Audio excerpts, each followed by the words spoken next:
Having low blood sugar is the worst, and we all hate it. Including me, including Jeremy. But they can be almost impossible to avoid and happens to everybody with diabetes, even endocrinologists. Including me, including Jeremy. And knowing how to treat the low blood sugar can be just as frustrating or confusing as what caused it in the first place. We're going to tell you about some of our crazy lows and how we treated them. Or how we should have treated them. And we're going to teach you how to treat hypoglycemia in the future. I'm Dr. Jeremy Pettus. I'm Dr. Steve Edelman. And we are taking control of your diabetes.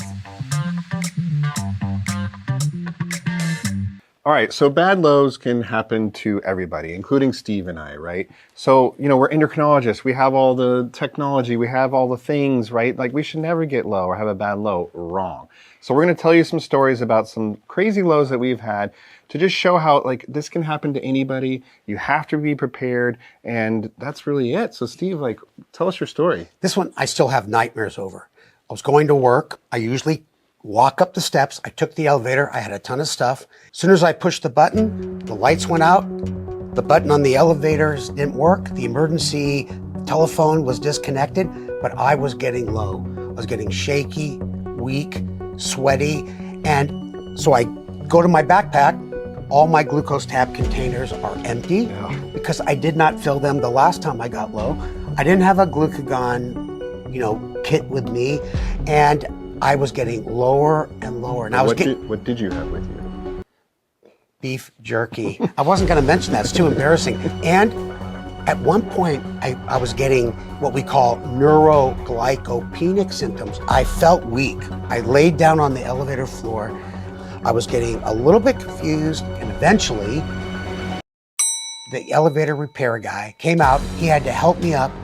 He walked me to our office, and I ate about 700 calories, just like that. And of course, I rebounded to 400.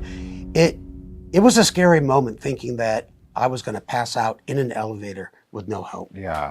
I mean, obviously, having glucagon, there would have been key. And then the irony kind of is, this is literally one floor, right? That you decided to take the elevator. You normally walk. So the point is it was just I'm just going to take it one floor. You're not really thinking about it, but then all hell can break loose. And if you're not prepared, it can, you were lucky. Well, my story is not quite as dramatic, but just goes to show you that things can go wrong all the time. So long story short, I won't go into the reasons why, but I mixed up my basal and my bolus insulin. So instead of taking 40 units of basal insulin, I took 40 units of rapid acting insulin, but I didn't realize it. So all of a sudden I went low, and I thought that's weird. So I ate some cereal or something. My CGM goes off. I think, okay, well, I'm probably high now because I just ate all this food. Nope, low again. So start eating Oreos, start eating some pizza, low again. Finally, I figured out what had happened, and I'm like, oh my God, I just took a zillion units of, Novolog. Normally, for a meal, I take maybe, 5 or 6 or something. Yeah. So I'm thinking, I can't eat anymore. I'm nauseous, I'm completely full. Thankfully, I did have glucagon. So you called me. I did call you. You were in Boston. Yeah. At a meeting. He said, hang up and take some glucagon, which I did. So the point there, and then that raised up my blood sugar. I didn't have to go to the emergency room, avoided all of that. The point there is that you can take glucagon, yourself. But in my situation, I was kind of out of options. Yeah, and in the olden days, you said, oh, you never give it to yourself. But we've learned that it could really save you as the individual getting low if you can't eat one more thing or you ran out of things to eat. And why not?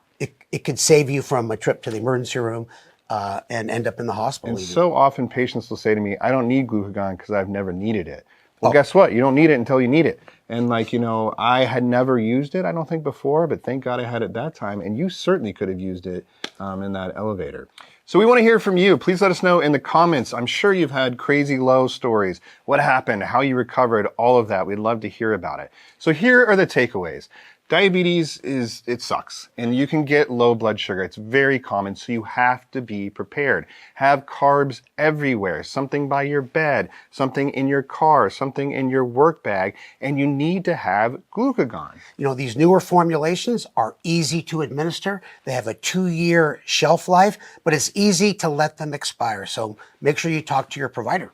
So if you want to hear more about this topic, or really pretty much any topic, to be honest, check us out on YouTube, on our website, or our podcast, or our newsletter. And we look forward to seeing you on the next one.